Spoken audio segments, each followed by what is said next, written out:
Just look that way. I don't look at any particular one. Just look straight. Hey, Sergeant, how are you?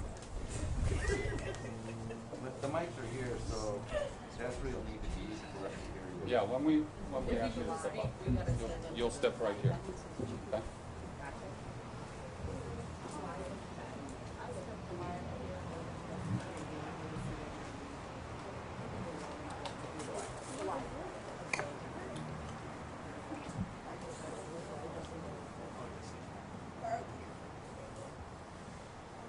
You tell me when you're ready, Bethany. 30 seconds. Okay. Go ahead. Okay. Everybody ready? Girls, you ready? Gentlemen? Hi, good morning, everybody. Thank you for coming.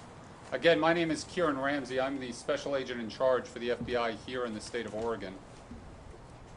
Back on July 17th in the early morning hours, there was a mass shooting in downtown Portland. A mass shooting that we in law enforcement believe is gang-related, that resulted in the tragic killing of Michaela Harris, an 18-year-old resident of our community here. And it also resulted in the injury of 6 others. All were bystanders caught up in this historic level of violence that we're seeing here in our shared community right now.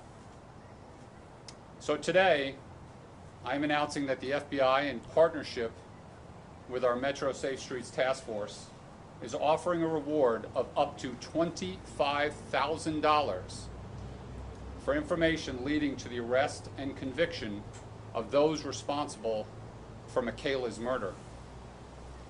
Unfortunately, we see this play out time and time again here in our city. And it is our efforts with the community and coming together that we are going to be able to hopefully stop this immediately. Today we're joined by a number of friends and family members of Michaela who are really here showing a tremendous amount of bravery.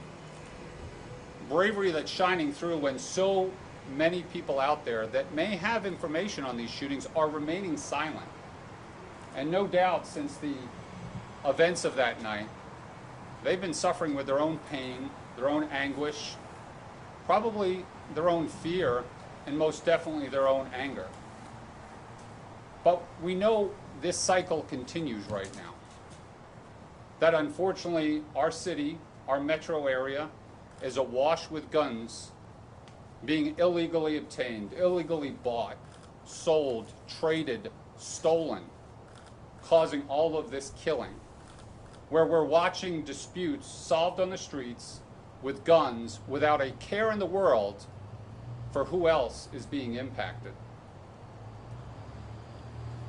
Despite this, though, law enforcement continues to respond to these incidents and is meeting a wall of resistance, if not reluctance, for people to come forward.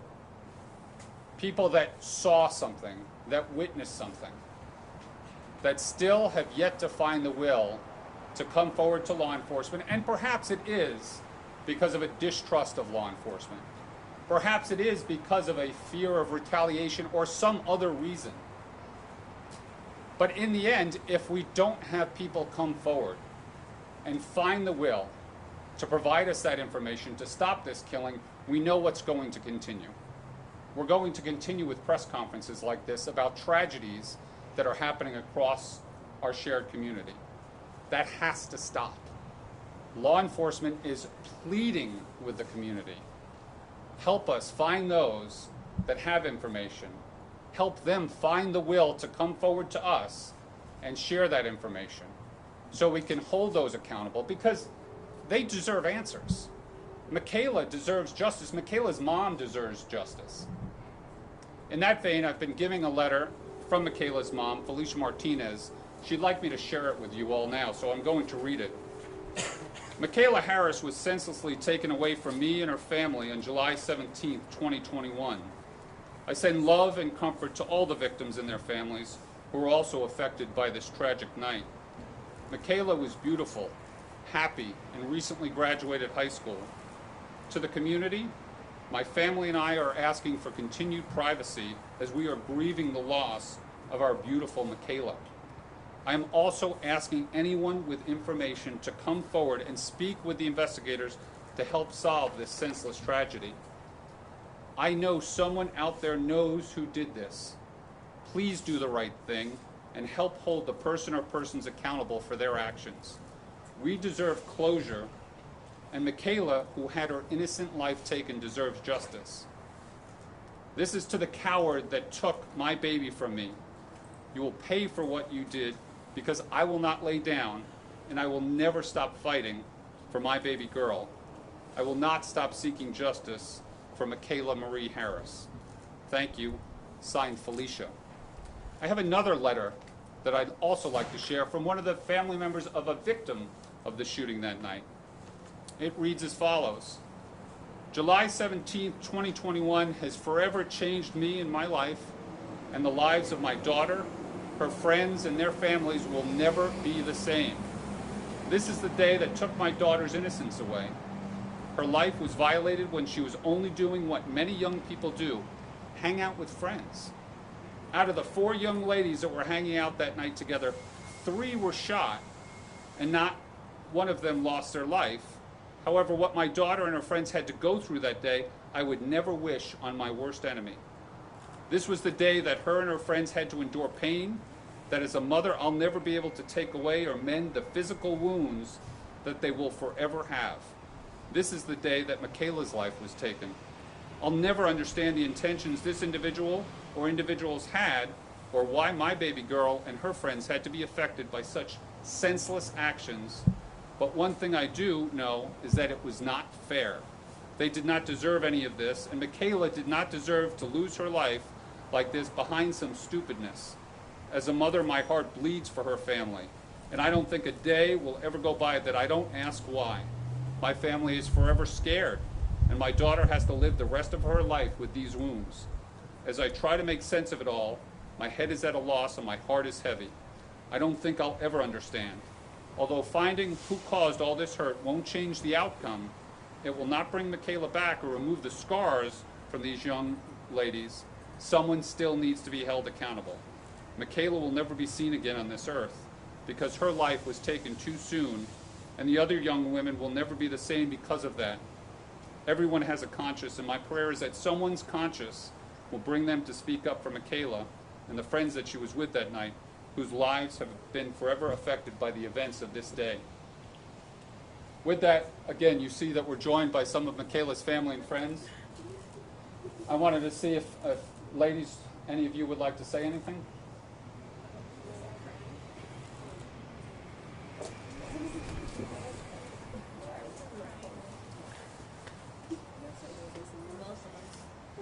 Okay, I'll go first.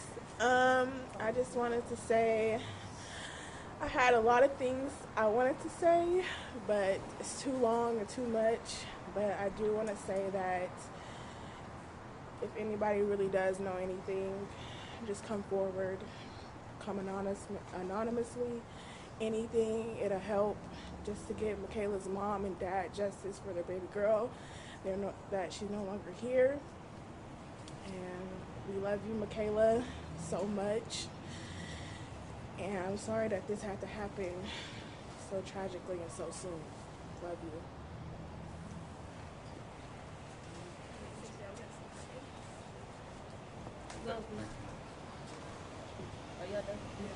Hold on, yeah.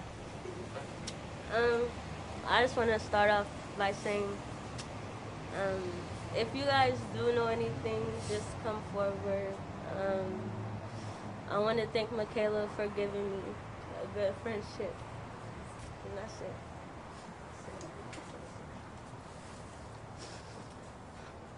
Ooh.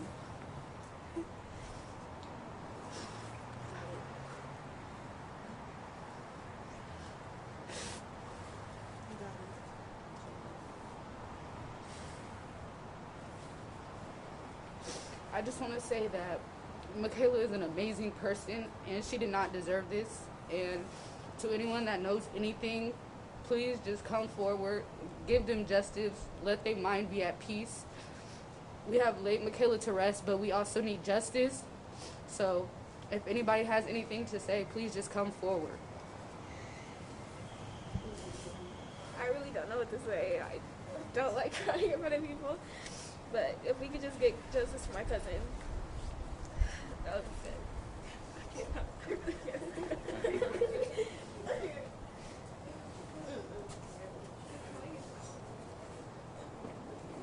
You can see the pain and the anguish that they're still experiencing. And we know that these aren't the only families in our city that are experiencing this pain and anguish, as we've seen other incidents play out. Before I take any questions, I do want to recognize some of the partners here with us today from the Metro Safe Streets Task Force. We have Parakram Singh, Assistant U.S. Attorney, one of our main federal prosecutors in trying to reduce all things related to the gun violence that we're seeing in our shared community. We have Senior Deputy District Attorney from Multnomah County, Todd Jackson, who's been a tremendous partner as we decide which venue is best to hold these people accountable, be it in the federal system or the state system. ATF Resident Agent in Charge, Jesse Woolley for the state of Oregon. Matt Schlegel, the head of the Metro Safe Streets Task Force for the FBI. And then we have Acting Assistant Chief and Commander of Detectives for Portland Police Bureau, Tim Robinson, and Sergeant Michelle, I'm spacing on your name, Michelle, Hughes, sorry. Sergeant Michelle Hughes, also from the Portland Police Bureau. So with that, I'm happy to take a couple of questions. Karen, you touched on the unprecedented level of gun violence in our city. We're approaching the record 70 homicides in 1 year. Can you explain why or how the FBI gets involved in, say, this case versus others? So in regard to any case related to gun violence here in the city, when it comes to incidents or investigations that are related to gang violence, retaliatory cycles of violence between two groups, and we don't have to call them gangs, you can call them whatever you want.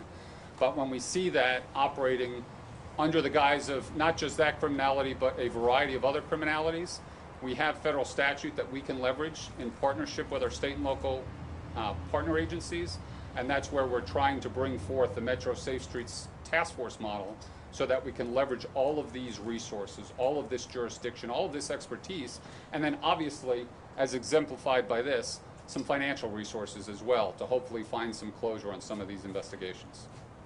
I understand that you probably can't say too much about the investigation itself, but can you share, was Michaela an intended target, wrong place, wrong time sort of thing? What can you tell us about that? Bottom line, all the people that were at this incident, all bystanders. All bystanders. And you know what? It doesn't matter whether somebody has any issue at the time. The fact is no one deserves to be shot. Certainly no one deserves to be killed. And in this incident, it exemplifies, this was a mass shooting. The FBI defines a mass shooting as 4 or more people that are injured. That kind of flew under the radar here, and it's not the first mass shooting we've seen in this city. And tragically, their friend, their loved one, Michaela, an 18-year-old, is killed. It's unacceptable. Can you tell us anything about the other 6 who were wounded? We've learned very little about the other. Were they friends of Michaela? I think there was a reference in one of the letters that 3 of the other 4 were girls who were with Michaela. Can you tell us anything about them?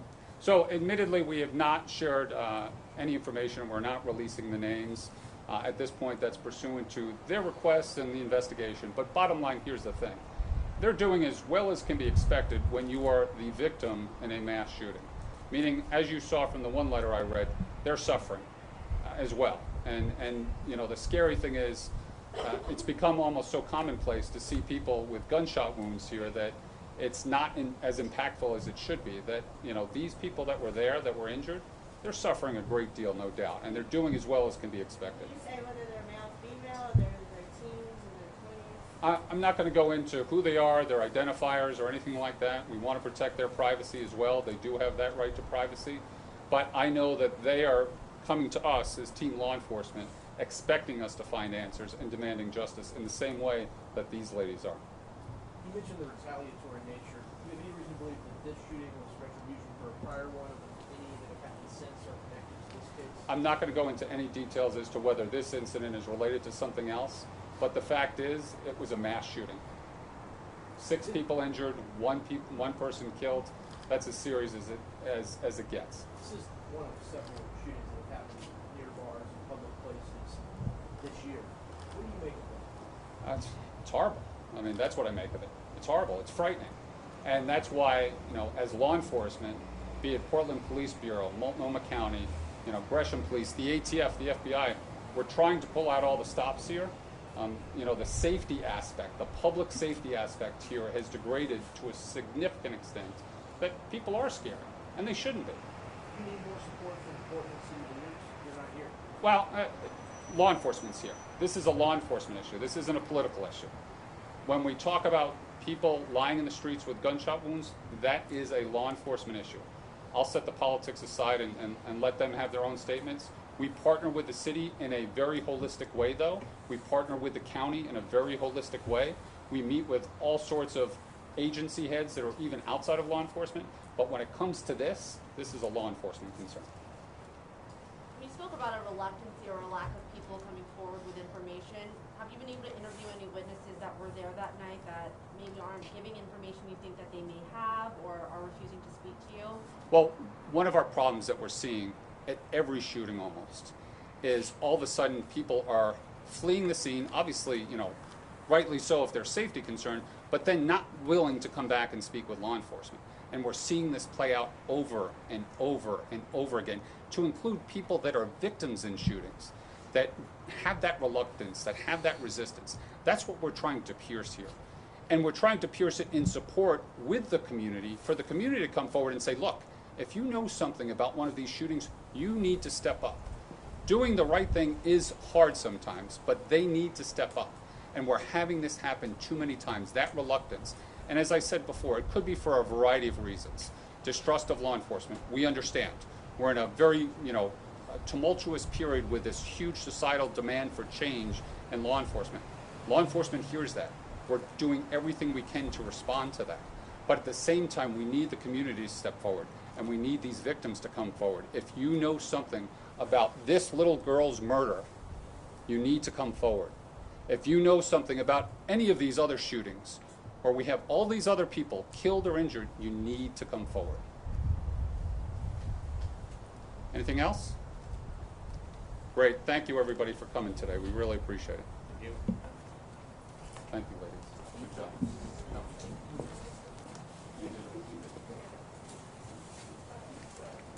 Please just, you all have to spread the word. $25,000 is a lot of money. I have a person like that.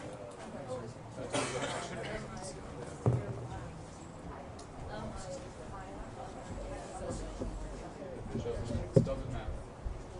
She's gone. That's good. Do that. Thank you.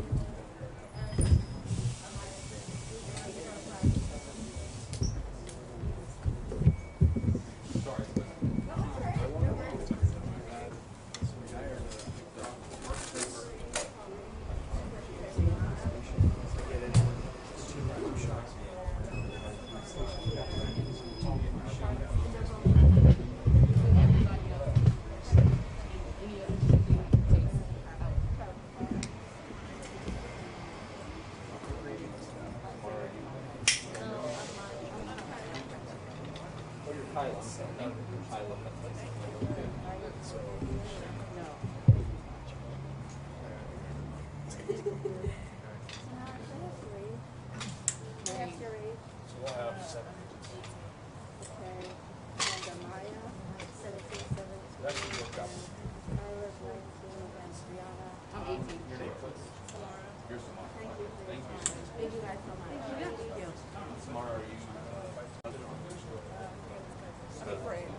Can you ask us if you want to take a picture?